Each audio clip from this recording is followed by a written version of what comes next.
yo les quiero platicar a ustedes cómo fue que llegamos a integrar el libro. Primero, un buen día me dicen que si quiero ser la editora responsable de la obra y yo desde luego pues que acepté. Entonces, bueno, estructuramos con dos grandes partes. Una que son los diferentes capítulos que hablan de lo más importante de la medicina familiar y la otra que no quisimos dejar fuera a los integrantes de la asamblea.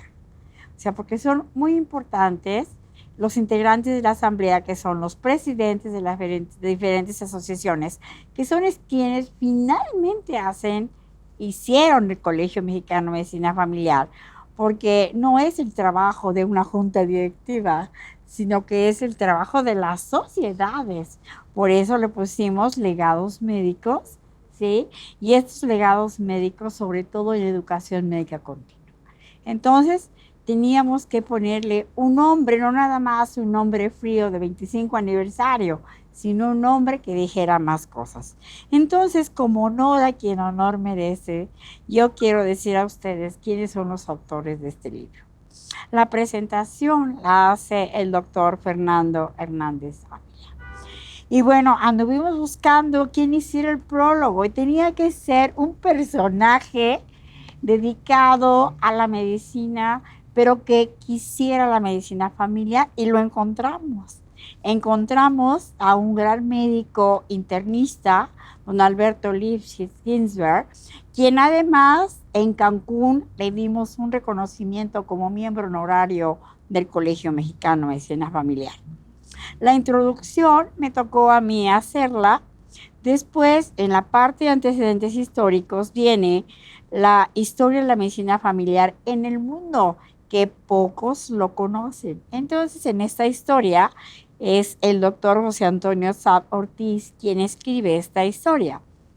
Había que hablar también de la medicina familiar en Iberoamérica, porque finalmente México, sí, pertenece a la región de Iberoamérica. Y bueno, aquí contamos la historia de cómo se forma el CINF y cómo se forma la región iberoamericana. Y bueno, también que México tuvo una gran influencia en la formación del CINF, ¿sí? Y bueno, pues que aquí también contamos que después no nada más se formó el CINF, sino se logra que se incorpore al Colegio Mundial. Porque nosotros decíamos, ¿cómo va a ser un Colegio Mundial cuando le falta un continente? Y bueno, esto tuvimos que hacer muchas gestiones para ello y le tocó al doctor Javier Domínguez del Olmo, quien además estuvo en toda la negociación, ¿sí? Hacer que la región de Iberoamérica formara parte del Colegio Mundial. Y ahora sí, el Colegio Mundial, por eso se llama Colegio Mundial. Después se habló de la historia del Colegio Mexicano de Medicina Familiar y bueno, aquí participan el doctor Javier Domínguez del Olmo y el doctor Juan José Mazón, que no sé por qué no lo pusieron.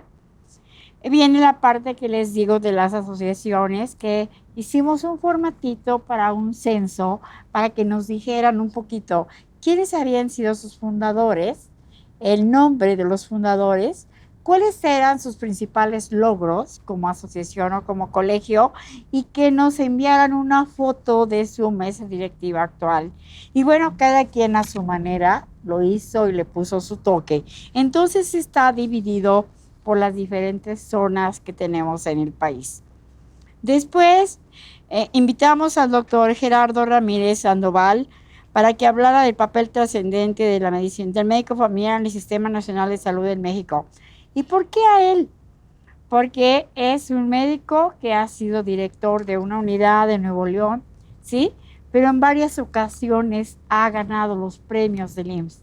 Entonces consideramos que era una gente que estaba inmersa en la administración de la medicina familiar.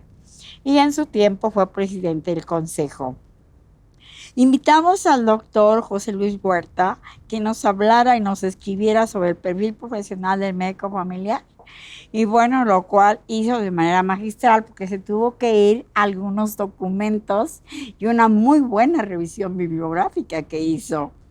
Después hablamos de la educación médica continua, el papel de los colegios, asociaciones y sociedades. Y para esto invitamos al doctor Alfredo Bernardo Cuellar Valle. Él es profesor de medicina familiar desde hace muchos años de la Universidad de Monterrey. Entonces, él se ha dedicado de lleno a la capacitación en medicina familiar y también hizo un trabajo magistral. Invitamos también al doctor Francisco Javier Gómez Clavelina, que nos hablara de la investigación y la difusión de la medicina familiar. ¿Y por qué a él?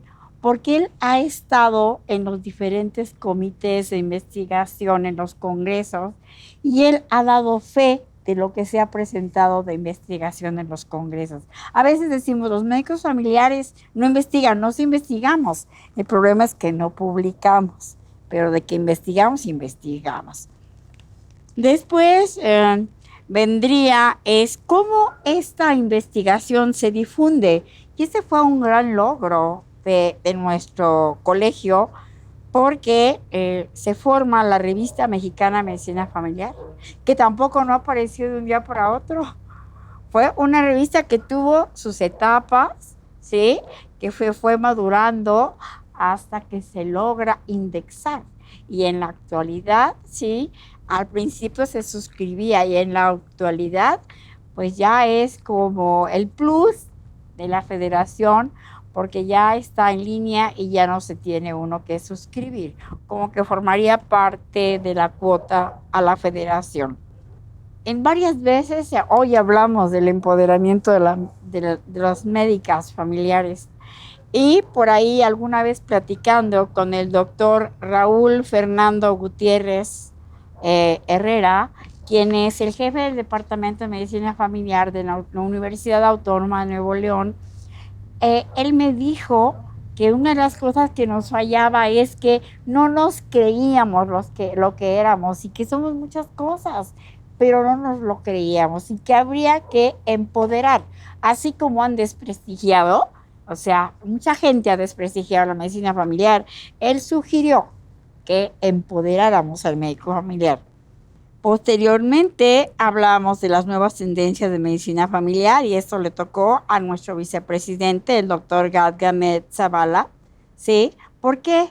Porque no vamos a quedarnos estancados. Este mundo se mueve.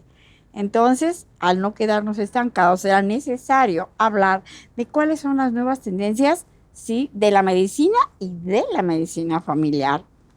Y bueno, el doctor Fernando Hernández Ávila habló de la calidad de medicina familiar rompiendo paradigmas. O sea, no podemos continuar con el mismo modelo. Tenemos que buscar, sí, romper los modelos anteriores y buscar un nuevo modelo. Y desde luego tiene que ser de calidad. Y bueno, finalmente dijimos, ¿y ahora quién hace el epílogo? Ya sé quién. Invitamos a la doctora Minerva Paulina Hernández Martínez, quien nos hizo el epílogo, que es la conclusión de esta obra.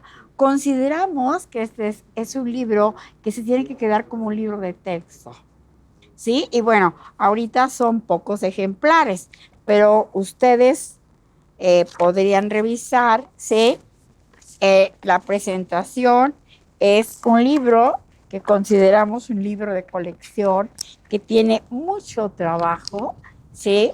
Que tiene fotografías, pero que, bueno, aquí nos presumimos todos. Entonces, es nuestro libro. Por lo tanto, ¿sí? Este es nuestro legado. Ese es el legado que le vamos a dejar a los médicos familiares del futuro. Desde luego que algún día lo van a superar. Bienvenida a la superación. Bueno, pues muchas gracias y los invito a que lo adquieran, ¿sí? Bueno, van a pasar unos buenos momentos revisando esto. Yo creo que para los residentes va a ser también muy importante para que conozcan su historia, porque a veces se meten en la medicina familiar y ni la historia conocen. De esta manera van a conocer la historia. Muchas gracias y qué bueno que me invitaron.